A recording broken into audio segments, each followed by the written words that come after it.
Hello my dear friends, আসসালামু আলাইকুম। Usman Sahal medical services YouTube চ্যানেলের পক্ষ থেকে আপনাদেরকে জানাই স্বাগতম।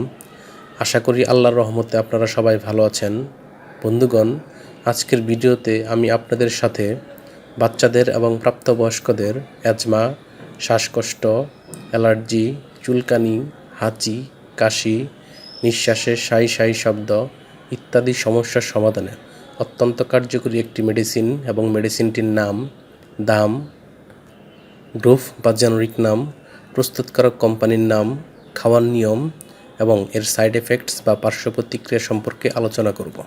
তবে ভিডিওটি শুরু করার আগে আপনাদের প্রতি রিকোয়েস্ট, আপনি যদি আমার চ্যানেলে নতুন হয়ে থাকেন তাহলে অবশ্যই চ্যানেলটি সাবস্ক্রাইব করে লাইক, কমেন্টস এবং শেয়ার করবেন। বন্ধুগণ, আমাদের দেহে বিশেষ করে বাচ্চাদের এবং প্রাপ্তবয়স্কদের বিভিন্ন সময় অ্যাজমা, শ্বাসকষ্ট, অ্যালার্জি, চুলকানি, হাঁচি বা কাশি, নিঃশ্বাসের সাই সাই শব্দ ইত্যাদি সমস্যা হয়ে থাকে। এইসব সমস্যার সমাধানে বিশেষজ্ঞ ডাক্তারগণ বা স্পেশালিস্ট ডাক্তারগণ যে ঔষধটির কথা বলে থাকেন তার নাম হলো অ্যামকাস্ট ট্যাবলেট। এটির গ্রুপ বা জেনেরিক নাম হলো মন্টিলোকাস্ট সোডিয়াম। এটির উৎপাদনকারী প্রতিষ্ঠানের নাম হচ্ছে ড্রাগ ইন্টারন্যাশনাল লিমিটেড। অ্যামকাস্ট ট্যাবলেট, যেটি বাচ্চাদের জন্য 4 মিলিগ্রামের প্রতি পিসের দাম 6 টাকা, 5 মিলিগ্রামের প্রতি পিসের দাম 8 টাকা এবং প্রাপ্তবয়স্কদের জন্য 10 মিলিগ্রাম প্রতি পিস ট্যাবলেটের দাম 15 টাকা।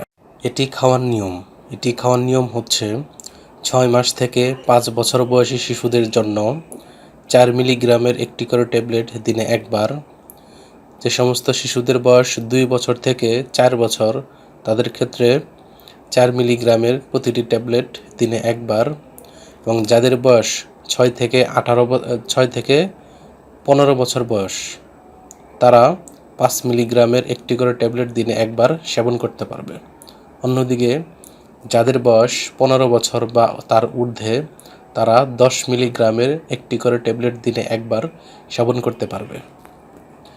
এই ট্যাবলেটটি খাওয়ার পর সামান্য কিছু সাইড এফেক্টস বা পার্শ্ব প্রতিক্রিয়া দেখা দিতে পারে, যেমন ডায়রিয়া, জ্বর, পরিপাকতন্ত্রের অস্বস্তি, মাথা ব্যথা, বমি বমি ভাব, স্নায়বিক যন্ত্রণা, পেশির ব্যথা, মাথা ঘোরা, মুখের শুষ্কতা, ঘুমের সমস্যা ইত্যাদি সাধারণ পার্শ্ব প্রতিক্রিয়া দেখা দিতে পারে।